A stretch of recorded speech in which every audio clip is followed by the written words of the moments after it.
Bismillahirrahmanirrahim. Assalamualaikum warahmatullahi wabarakatuh. Alhamdulillahirrahmanirrahim. Wabihi nasta'in wa ala umuri dunya waddin. Wassalatu wassalamu ala asrofil anbiya'i wal mursalin wa ala alihi wa sahbihi ajma'in, amma ba'd.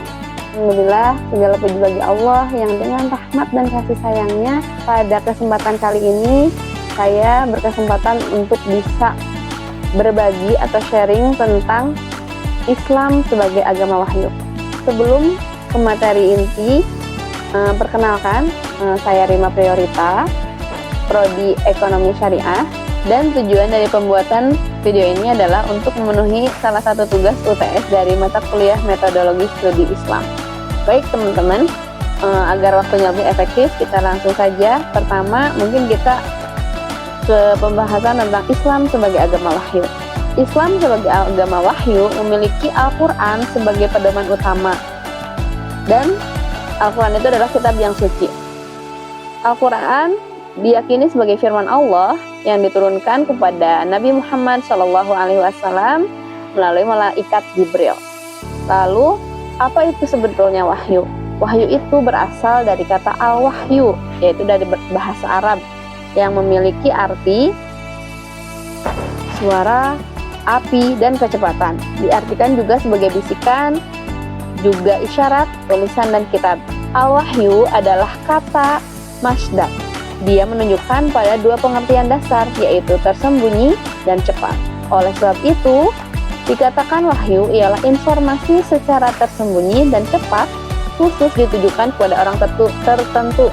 Dalam hal ini yaitu Nabi Muhammad SAW, tanpa diketahui oleh orang lain. Dalam wacana keislaman, al-wahyu lebih dimaknai sebagai pemberitaan, risalah, dan ajaran Allah yang diberikan kepada para nabi dan rasulnya. Istilah wahyu dalam Al-Quran muncul sebanyak 78 kali, yang masing-masing memiliki makna dan pengertian yang beragam. Dari segi maknanya dapat dikelompokkan sebagai berikut. Pertama, wahyu dalam arti firman Allah yang disampaikan kepada nabi dan rasulnya yang berupa risalah ataupun kitab suci. Kemudian yang kedua, dalam arti firman atau pemberitahuan Allah kepada nabi dan rasulnya untuk menggantungkan kondisi dan tantangan tugasnya. Kemudian apa sih wahyu itu? Wahyu dalam arti insting atau naluri atau potensi dasar yang diberikan Allah kepada makhluknya. Contohnya terdapat dalam surah An-Nahl ayat 68. Dalam An-Nahl ayat 68 ini dicontohkan melalui lebah. Jadi Allah menginstingkan kepada lebah untuk membuat sarangnya. Lalu wahyu dalam arti pemberian ilmu dan hikmah. Lalu apalagi wahyu dalam arti ilham atau petunjuk Allah kepada manusia dalam bentuk intuisi atau inspirasi. Lalu Islam sebagai agama wahyu Al-Quran. Untuk mendapatkan pengertian tentang Islam, ada 3 istilah yang perlu diketahui, yaitu Islam, syariah, dan wahyu. Islam sendiri berasal dari kata salima, berarti selamat, tunduk, berserah. Lalu selamat dari apa sih sebetulnya?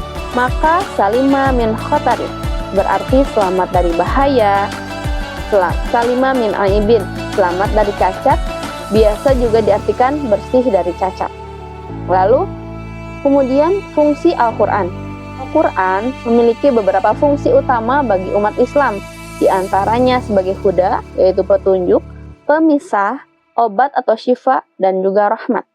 Selain itu, Al-Quran juga berfungsi sebagai sumber hukum utama dan pedoman hidup, serta menyempurnakan ajaran nabi-nabi terdahulu. Sebelumnya ada kitab Taurat, ada kitab Zabur, juga kitab Injil, dan Al-Quran diturunkan oleh Allah sebagai penyempurna dari kitab-kitab sebelumnya. Al-Quran juga memberikan nasihat dan peringatan, serta dapat dijadikan sumber ilmu pengetahuan dan pembeda antara yang hak dan yang batil. Jadi Al-Quran ini tidak lekang oleh waktu. Dari zaman Nabi Muhammad hingga kini, dia masih isinya itu selalu relevan dengan ilmu kekinian. Ada juga selain yang tadi disebutkan Al-Quran itu, fungsi Al-Quran adalah petunjuk hidup atau huda Kemudian juga sumber hukum dan moral yang kemudian dilengkapi atau diperjelas kembali lewat hadis, ijma, dan juga qiyas. Lalu apalagi fungsi Al-Quran selain hal-hal yang tadi? Ada juga sumber hukum dan ilmu pengetahuan, juga obat, menjadi syafaat, rahmat, juga peringatan.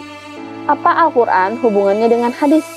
Al-Quran secara etimologi adalah berasal dari kata qara'a yaqra'u qira'atan atau Qur'anan, yang berarti mengumpulkan dan menghimpun huruf-huruf serta kata-kata dari satu bagian ke bagian lain.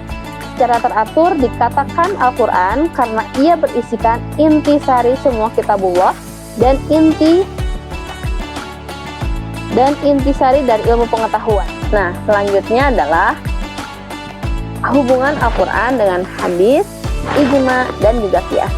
Al-Quran artinya secara etimologi adalah Al-Quran berasal dari kata qara'a yaqra'u qira'atan atau Qur'anan, yang berarti mengumpulkan atau al-jam'u dan menghimpun huruf-huruf serta kata-kata dari satu bagian ke bagian lain. Lalu apa itu hadis? Hadis secara etimologi berasal dari bahasa Arab, yaitu al-hadis, jamaknya al-hadis, al-hadisan, al-hudsan. Kemudian dari sini timbul kata al-jadid, yang baru. Lawannya dari al-qadim, yang lama. Dan al-khobar, yang berarti kabar atau berita. Kemudian apa arti hadis secara terminologis? Ada dua pengertian hadis berdasarkan terminologis. Pertama, baik secara sempit maupun luas. Pertama, secara sempit adalah sesuatu yang dinisbatkan kepada Nabi Muhammad SAW, baik berupa perkataan, perbuatan, pernyataan, atau takrir dan sebagainya. Adapun secara luas, hadis berarti bukan hanya dimarfukan kepada Nabi Muhammad SAW, melainkan dapat disebutkan pada yang mauquf atau dinisbatkan pada perkataan dan sebagainya dari sahabat, dan maqtu dinisbatkan pada perkataan. Kemudian yang selanjutnya adalah ijma. Tidak salah jika para fuqaha bahwa ijma merupakan sumber hukum Islam. Mengapa?